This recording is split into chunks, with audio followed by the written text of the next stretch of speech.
ઉત્તરાખંડથી 8 ગુજરાતી પ્રવાસીઓના મૃતદેહ રાજકોટ લવાયા। દેહરાદૂનથી હેલિકોપ્ટર મારફતે લવાયા મૃતદેહ।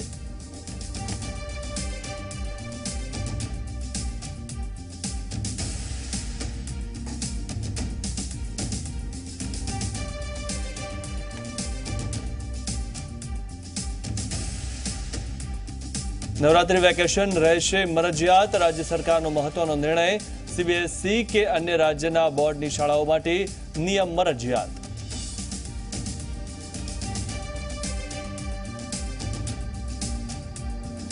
सूरतना डिंडोलीमां पीएसआई पर रंगरेलिया मनावવાનો आरोप। स्थानिकोए विरोध करता पोलीस अने स्थानिको वच्चे घर्षण।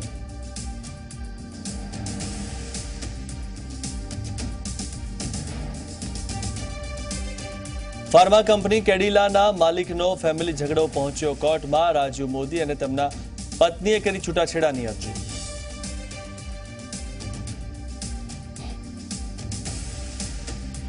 गीर सोमनाथना जामवाड़ा एनिमल केयर खाते असरग्रस्त सिंहोने वेक्सिन आपवानी प्रक्रिया शरू।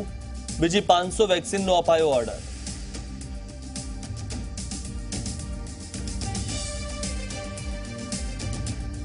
कच्छना टीकरना नाना रणमां फसाया पदयात्रीओ। आड़ेसरथी ચોટીલા जती वखते रस्तामां फसाता स्थानिक युवानो पहोंच्या मददे।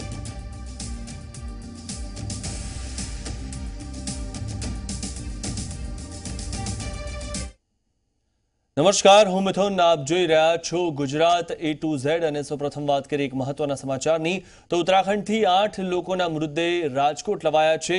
રાજકોટ વાસીઓના ગઈકાલે ઉત્તરાખંડમાં मौत थया हता। अकस्मातमां 8 लोकोना मौत थया हता।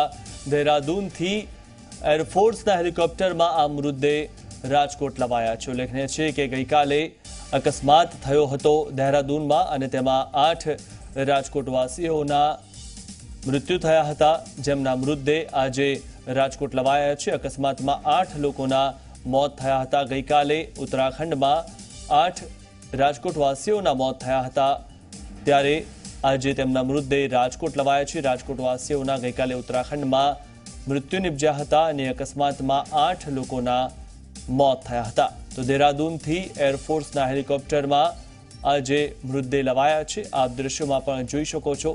ગઈકાલે આ ઘટના ઘટી હતી। ખૂબ જ કરુણ ઘટના ગઈકાલે આ ઘટી હતી અને તેમાં 8 જે મૃતદેહ છે જે રાજકોટના હતા અને તે રાજકોટવાસીઓના ગઈકાલની ઘટનામાં મૃત્યુ થયા હતા। તે 8 રાજકોટવાસીઓના મૃતદેહ રાજકોટ લવાયા છે। ઉત્તરાખંડથી 8 લોકોના મૃતદેહ રાજકોટ લાવવામાં આવ્યા છે। રાજકોટવાસીઓના ગઈકાલે મૃત્યુ થયા હતા। ઉત્તરાખંડમાં અકસ્માતમાં મૃત્યુ થયા હતા અને તેમના મૃતદેહને આજે રાજકોટ લાવવામાં આવ્યા છે। વધુ માહિતી મેળવી અમારા સંવાદદાતા રક્ષિત પાસેથી। રક્ષિત, જે રીતે ગઈકાલે જે આ ઘટના ઘટી હતી જેમાં 8 રાજકોટવાસીઓના મૃત્યુ થયા હતા, આજે તેમના મૃતદેહને લવાયા છે, શું વધુ માહિતી?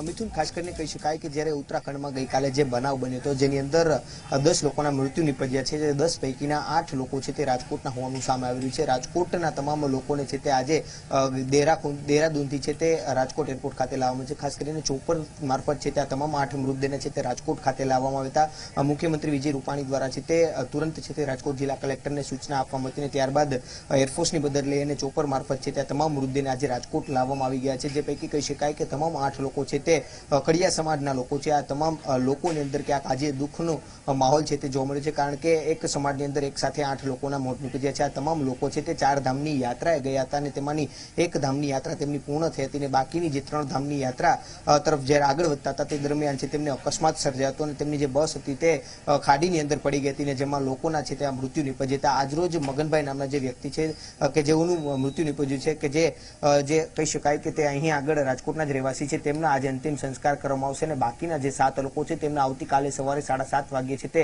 અંતિમ સંસ્કાર કરવામાં આવશે। મોટી સંખ્યામાં આજે પણ એરપોર્ટ ખાતે છે તે કડિયા સમાજના આગેવાનો લોકો તેમજ જે મૃતકોના પરિવારજનો હતા તમામ લોકો આવી પહોંચ્યા હતા। રાજકોટનું જે વહીવટી તંત્ર તેમજ જે પોલીસ તંત્ર છે તે પણ આજે અહીં એરપોર્ટ ખાતે આવી પહોંચ્યું હતું અને તેમને પણ જે તમામ લોકો છે તેમને મદદ કરી હતી અને તમામના મૃતદેહને અત્યારે તેમના ઘેર છે તેમને મોકલવામાં આવશે અને આવતીકાલે સવારે તમામ લોકોના એક સાથે છે તે અગ્નિ સંસ્કાર કરવામાં આવશે। અંતિમ સંસ્કાર આવતીકાલે સવારે થશે, જ્યારે મગનભાઈ નામના જે વ્યક્તિ છે તેમના અંતિમ સંસ્કાર આજરોજ વિધિવત રીતે છે તે કરવામાં આવશે। જી મિથુન। જી આભાર રક્ષિત માહિતી આપવા બદલ। તો મગનભાઈ નામના જે વ્યક્તિ જે મૃત્યુ પામ્યા હતા તેમના અગ્નિ સંસ્કાર આજે કરવામાં આવશે, બાકીના જે મૃતદેહો છે તેમના આવતીકાલે સવારે અગ્નિ સંસ્કાર કરવામાં આવશે। ગઈકાલે આ જે પ્રવાસીઓ હતા તેમની બસ ખીણમાં પડી હતી ઉત્તરાખંડમાં અને તેઓ ચારધામની યાત્રાએ હતા ત્યારે કડિયા સમાજના 8 જે રાજકોટવાસીઓ છે તેમના મૃત્યુ થયા હતા। તે 8 રાજકોટવાસીઓના મૃતદેહ એરપોર્ટ ખાતે લાવવામાં આવ્યા છે અને ઉલ્લેખનીય છે કે જે રીતે 8 લોકોના મૃત્યુ થતા કડિયા સમાજના લોકો એરપોર્ટ ખાતે ઉમટી પડ્યા હતા।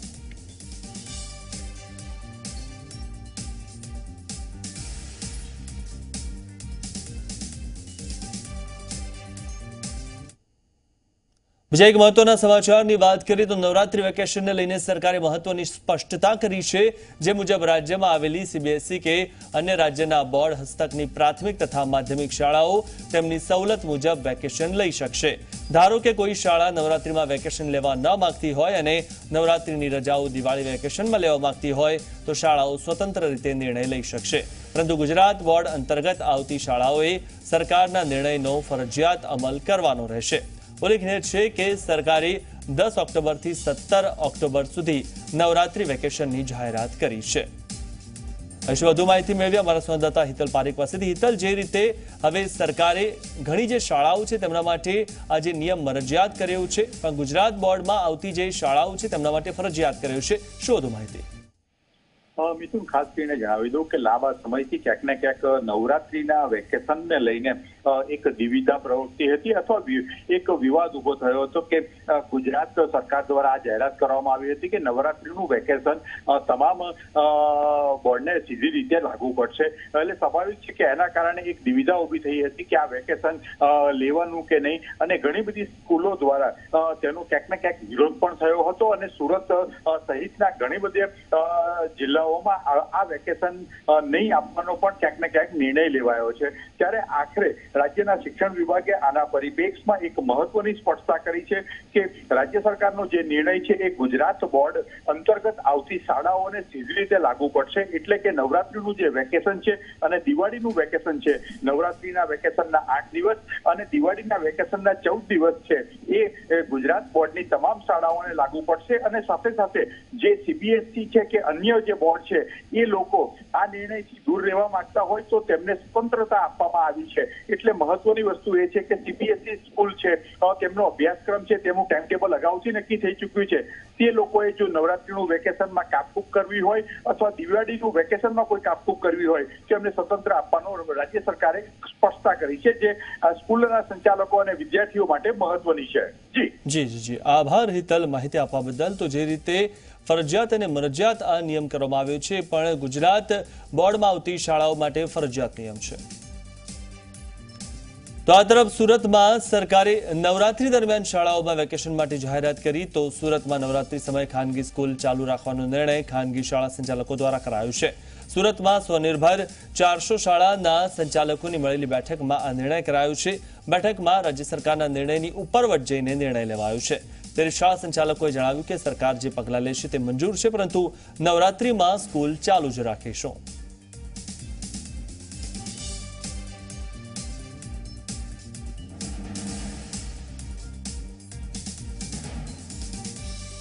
સ્વનિર્ભર શાળા સંચાલક મંડળ સુરતના લગભગ 400 સંચાલકો અહીંયા ભેગા થયા છે અને સર્વની સંમતિ લીધી છે કે ભાઈ નવરાત્રી વેકેશન દરમિયાન જો શાળામાં રજા રાખવામાં આવે અને ત્યાર પછી તરત જ જો પરીક્ષાના દિવસો આવતા હોય તો તેની માઠી અસર પડી શકે એમ હોય, એટલે સર્વાનુમતે સૌએ સાથે મળીને એક નિર્ણય લીધો છે કે નવરાત્રી વેકેશન દરમિયાન શાળાઓ શરૂ રહેશે અને અભ્યાસક્રમ ચાલુ રાખીશું, બાળકોના હિતમાં છે।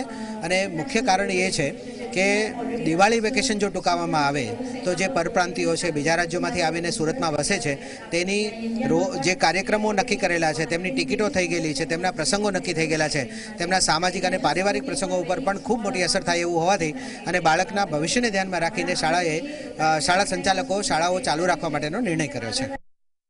સરકારની વિરોધની વસ્તુ નથી. આમાં વાલીઓની ખૂબ મોટી ડિમાન્ડ છે અને તમે જાણો છો કે સુરતમાં 80% વસ્તી એ બીજા રાજ્યોમાંથી અને સૌરાષ્ટ્રમાંથી આવેલી છે અને વાલીઓનું દરેક શાળા સંચાલકો પર ફૂલ પ્રેશર છે કે સાહેબ દિવાળીની વેકેશનમાં કાપ ન મૂકો અને વાલીઓ અને વિદ્યાર્થીઓની વ્યથા છે કે 9 દિવસ ગરબે રમ્યા પછી સીધું 10મા દિવસે પરીક્ષા હોલમાં બેસવું એ કેટલી કઠિન વસ્તુ છે. બીજા એક મહત્વના સમાચારની વાત કરીએ તો રાજ્યમાં ખાલી પડેલી બેઠકો પર પેટા ચૂંટણી યોજાશે, જેમાં જિલ્લા પંચાયતની 2, તાલુકા પંચાયતની 33 અને નગરપાલિકાની 11 ખાલી પડેલી બેઠકો માટે ટૂંક સમયમાં પેટા ચૂંટણી યોજાશે. જિલ્લા પંચાયતની 2 બેઠક માટે 4 ઉમેદવાર મેદાને છે, તો નગરપાલિકા ચૂંટણીમાં 11 બેઠકો માટે 26 ઉમેદવારો અને તાલુકા પંચાયતની 33 બેઠકો માટે 75 ઉમેદવારો મેદાને છે. તાલુકા પંચાયતની 3 બેઠકો બિનહરીફ જાહેર થઈ છે, જ્યારે 7 બેઠકો પર હાઈકોર્ટના મનાઈ હુકમના કારણે ચૂંટણી નહીં યોજાય, જ્યારે 4 બેઠકો પર હજી સુધી કોઈ ઉમેદવાર જ નોંધાયા નથી.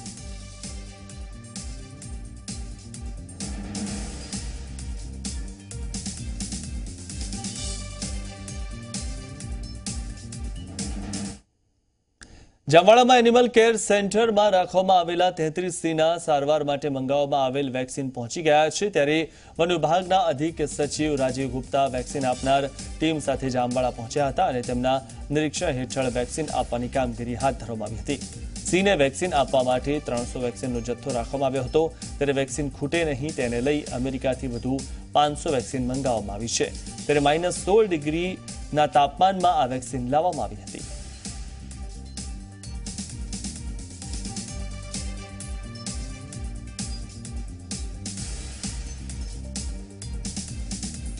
રોગની સારામાં સારી વેક્સિન મંગાવી લેવામાં આવી છે. મોટી સંખ્યામાં વેક્સિન મંગાવવામાં આવી છે.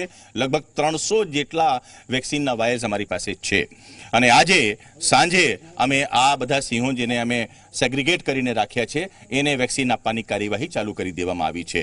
એના માટે જે નિષ્ણાત ડોક્ટર્સ છે, જે અનુભવી ફોરેસ્ટના અધિકારીઓ છે, એમના માર્ગદર્શન હેઠળ અને એક નિશ્ચિત પ્રોટોકોલને ફોલો કરીને એક્સપર્ટ્સ, ઇનફેક્ટ બહારના વિદેશોના એક્સપર્ટ્સને પણ અમે કન્સલ્ટ કર્યા છે અને એમના ઓપિનિયન પ્રમાણે આ સમગ્ર કાર્યવાહી કરવામાં આવી રહી છે.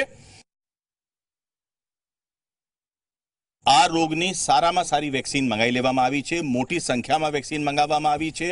લગભગ 300 જેટલા વેક્સિનના વાયર્સ અમારી પાસે છે અને આજે સાંજે અમે આ બધા સિંહો જેને અમે સેગ્રીગેટ કરીને રાખ્યા છે એને વેક્સિન આપવાની કાર્યવાહી ચાલુ કરી દેવામાં આવી છે.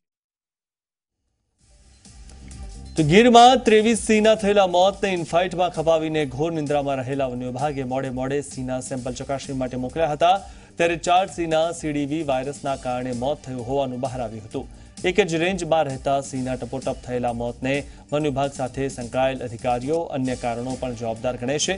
હાલ તો જીવિત રહેલા સિંહના સેમ્પલ અલગ અલગ લેબોરેટરીમાં મોકલવામાં આવ્યા છે.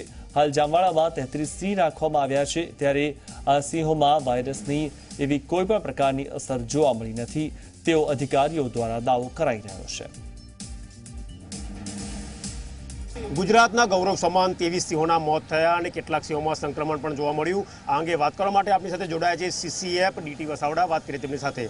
વસાવડા સાહેબ, ગુજરાતના શાન, આન બાન શાન કહેવાય ગીરમાં, એટલે ગીરની એક રેન્જમાં સિંહોના મોત થયા છે, શું છે હકીકત?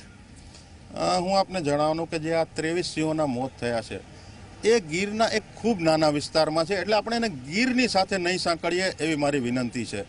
જે ઘટના બની છે એ માત્ર 25 ચોરસ કિલોમીટરની એક સરસિયા વીડીમાં જ બની છે અને એની આસપાસનો તમામ વિસ્તાર અમે એક પ્રિકોશનની રીતે અમે 31 સિંહોને રેસ્ક્યુ કરી અને અમારા જામવાડા સેન્ટર ઉપર આઇસોલેટ કરી અને તેની તંદુરસ્તી બાબત અમે સતત ઓબ્ઝર્વેશન કરી રહ્યા છીએ અને એના ફરતેના વિસ્તારના પણ સેમ્પલ સિંહોના બધા જે નમૂનાઓ છે બ્લડ સ્વેબ એ અમે ભેગા કરી જુદી જુદી લેબોરેટરીમાં મોકલી રહ્યા છીએ અને અમારો સ્ટાફ આજે સતત પૂરા વિસ્તારમાં નિરીક્ષણ હેઠળ છે અને આ ફરી આપને જણાવું કે સરસિયાવીડી સિવાય કોઈ વિસ્તારમાં આવી ઘટના અમને જોવા મળેલ નથી. પુણેની લેબોરેટરીનો જે પ્રાથમિક રિપોર્ટ આવ્યો એમાં એક વાયરસ નીકળ્યો છે. આ વાયરસ કયો છે અને કેટલો ખતરનાક સાબિત થઈ શકે? આ વાયરસના પ્રકાર વિશે અમે હજુ ચર્ચા વિચારણા કરી રહ્યા છીએ. લેબોરેટરી સાથે પણ અમે સતત સંપર્કમાં છીએ અને અત્યારનું અમારું ઓલું છે કે એવું કોઈ જે ગંભીર બીમારીઓનું જે આપ બધા કહી રહ્યા છો કે આખા ગીરમાંથી સિંહોની વસ્તી નામશેષ થઈ જશે એ વાત સાથે હું સર એક છેલ્લો સવાલ થાય છે. ટોટલ જે મોત થયા છે એમાં કેટલા સિંહોના મોત સંક્રમણના કારણે થયા અને હાલ કેટલા સિંહો એવા છે જે સંક્રમિત છે? જે મોત થયા છે એના ઘણા બધા કારણો છે એટલે એના વિશે હું આપને કહું જેમાં ઇનફાઇટ છે, ઇન્ફેક્શન જે આપે વાત કરી એ જુદા જુદા પ્રકારના ઇન્ફેક્શન છે અને હજુ 3 સિંહો સારવાર હેઠળ છે. આભાર. તો આ હતા ડીટી વસાવડા સાહેબ જેમનું સ્પષ્ટ કહેવું છે કે જેટલી ક્ષમતા હતી એ પ્રમાણે સિંહો જામવાડા સેન્ટરમાં રાખવામાં આવ્યા છે અને જે વેક્સિનેશનનો ડોઝ છે તે તમામ સિંહોને નથી આપવાનો પરંતુ તકેદારીના ભાગરૂપે આ વેક્સિન મંગાવવામાં આવ્યું છે અને જ્યાં જરૂર પડશે તે સિંહોને તે આપવામાં આવશે. કેમેરા પર્સન SP શર્મા સાથે ગૌરવ પટેલ, ઝી મીડિયા, અમદાવાદ. મિતિયાળા અભયારણ્યમાં ચોંકાવનારી વિગતો સામે આવી હતી, જેમાં મિતિયાળા અભયારણ્યમાં 8 સિંહો ગાયબ છે, જ્યારે માત્ર 2 જ સિંહણ સામે આવી હોવાનો ચોંકાવનારો ખુલાસો થયો છે. 2 સિંહણ જ અભયારણ્ય આસપાસ લોકેશનમાં હોવાની જાણકારી અપાઈ હતી. સોસીરિયા અને માંડન કુવા પાસે જાણકારી અપાઈ હતી.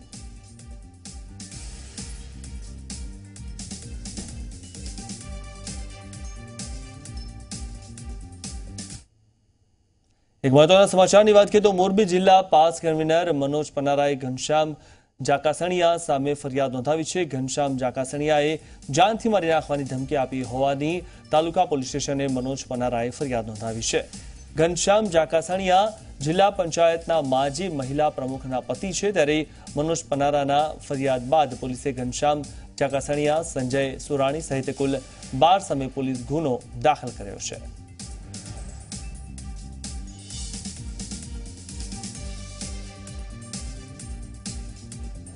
પાટણના મીરા દરવાજા વિસ્તારમાં રહેતા 300થી વધુ પરપ્રાંતીય પરિવારો વતન તરફ જવા નીકળ્યા, તો પોલીસ અધિક્ષક દ્વારા પરપ્રાંતીય લોકોની સુરક્ષા વધારી તેમના નિવાસસ્થાને ચુસ્ત બંદોબસ્ત ગોઠવી દેવામાં આવ્યો. હાલમાં માત્ર ગણતરી કરી શકાય તેટલા જ પરિવારો પાટણમાં જોવા મળી રહ્યા છે. ઉલ્લેખનીય છે કે બનાસકાંઠાના ઢુંઢરમાં પરપ્રાંતીય યુવક દ્વારા 14 માસની બાળકી પર દુષ્કર્મ કરવામાં આવ્યું હતું, જેના પડઘા સમગ્ર ગુજરાતમાં પડ્યા છે. પરપ્રાંતીય લોકોને ગુજરાતમાંથી બહાર કાઢવાની માંગ ઉઠી રહી છે. તો 3-4 દાડાથી ધંધો બંધ કરીને અહીંયા બેઠા છીએ ઘરે અને બહાર નીકળતા નથી, કેમ કે ભય થોડો છે બધાના અંદર. સુરક્ષા તો હવે આલી છે પણ કોઈ કહેવા નહીં. હવે 200-300 લોકો આવી જાય તો શું કરીએ અમે 4 થી 5 લોકો એમ. सब लोग जाते रहे यहाँ से और जो लोग हैं वो अभी पुलिस के सामने खड़े हुए हैं और यहाँ पे हमारी सुरक्षा है थोड़ी, लेकिन इनको भी भय है कि यहाँ से जाना ही उचित है. तकलीफ यही है, भय के कारण सब लोग बंद करे हुए हैं. તો પરપ્રાંતિયો પર હુમલાને લઈને રાજકારણ તેજ થઈ ગયું છે. અલ્પેશ ઠાકોરે સરકાર પર પ્રહાર કર્યા તો નીતિન પટેલે જવાબ આપ્યો. આજે સરકારના જવાબદાર મંત્રી દ્વારા એક નિવેદન કરવામાં આવ્યું કે કોંગ્રેસના એક ધારાસભ્ય દ્વારા ઉશ્કેરણી કરવામાં આવી રહી છે, તો હું એવા જવાબદાર વ્યક્તિ અને જવાબદાર મંત્રીશ્રીને જવાબ આપવા માંગુ છું કે ગુજરાત ક્ષત્રિય ઠાકોર સેના અલ્પેશ ઠાકોર દ્વારા કોઈ પણ જગ્યાએ કોઈ ઉશ્કેરણી કરવામાં નથી આવી. અમારી 14 મહિનાની દીકરી માટે આપે નિવેદન આપ્યું તો મને આનંદ થાય. એ 14 મહિનાની દીકરી માટે આપ આગળ આવો અને 1 મહિનાથી પણ ઓછા સમયમાં આ કેસ ઝડપથી ચલાવી આના ગુનેગારોને કડકમાં કડક ફાંસીની સજા થાય એ પ્રમાણેની કાર્યવાહી કરવી એ આપણે માગણી કરી દીધી છે.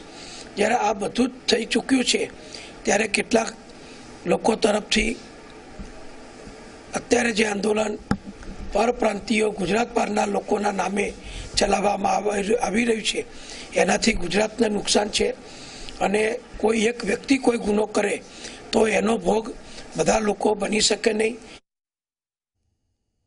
સુરતથી એક સમાચારની વાત કરીએ તો પીએસઆઈ લિંબાચિયા રંગરેલિયા કરતા ઝડપાયા. સ્થાનિક લોકોએ પોલીસને બોલાવી હતી। પોલીસ આવતા જ પીએસઆઈએ રૂમનો દરવાજો બંધ કરી દીધો હતો। 1 કલાક સુધી ફિલ્મી દ્રશ્યો સર્જાયા હતા। પોલીસે હળવો લાઠીચાર્જ કરીને લોકોને ભગાડ્યા હતા। પીએસઆઈની કરતૂત છુપાવવા લાઠીચાર્જ કર્યો હતો। તો મોબાઈલ વિડીયો ઉતારનારા તમામ પાસે વિડીયો ડિલીટ પણ કરાવ્યા હતા। ડિંડોલી પોલીસ પીએસઆઈને લઈને પોલીસ મથકે પહોંચી હતી। પીએસઆઈ લીંબચિયા પર રંગરેલિયા મનાવવાનો આરોપ લાગેલો છે અને આપ જે આ દ્રશ્યો જોઈ રહ્યા છો, જે કોઈએ પણ આ જે વિડીયો હતો તે મોબાઈલથી ઉતારવાનો પ્રયત્ન કર્યો હતો તેમને પણ મોબાઈલમાં વિડીયો ડિલીટ કરાવવાનો પ્રયાસ કરવામાં આવ્યો હતો। ઘણાના મોબાઈલમાં વિડીયો ડિલીટ પણ કરાવવામાં આવ્યા હતા। તો પીએસઆઈને લઈને પોલીસ મથક પોલીસ પહોંચી છે। ડિંડોલી પોલીસ પીએસઆઈને લઈને પોલીસ મથક પહોંચી છે। તો જે રીતે મોબાઈલ વિડીયો ઉતારનારા તમામ પાસે વિડીયો ડિલીટ પણ કરાવ્યા હતા। પીએસઆઈની કરતૂત છુપાવવા માટે પોલીસ દ્વારા જ લાઠીચાર્જ કરવામાં આવ્યો હતો અને જે રીતે આખી આ ઘટના છે કે તેમાં રૂમમાં પીએસઆઈ લીંબાચિયા રંગરેલી કરતા ઝડપાયા હતા। સ્થાનિક લોકોએ પોલીસને બોલાવી હતી। પોલીસ આવતા જ પીએસઆઈએ રૂમનો દરવાજો બંધ કરી દીધો હતો।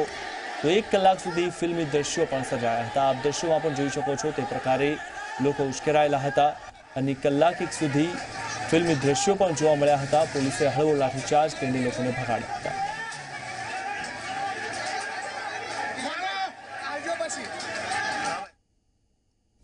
સુરતમાં બોમ્બે માર્કેટના સિદ્ધિવિનાયકમાં એમ્બ્રોઇડરીનું મશીન ઉતારતા સમયે જેસીબી મશીન ઊંધું વળી ગયું હતું। જેસીબી મશીન ઊંધું વળી જતા એમ્બ્રોઇડરીનું મશીન 3જા માળેથી નીચે પટકાયું હતું।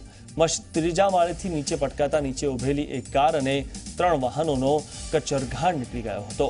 તો મશીન ઉતારતા સમયે એકાએક જેસીબી મશીન ઊંધું વળી જતા લોકોમાં ભાગદોડ મચી જવા પામી હતી।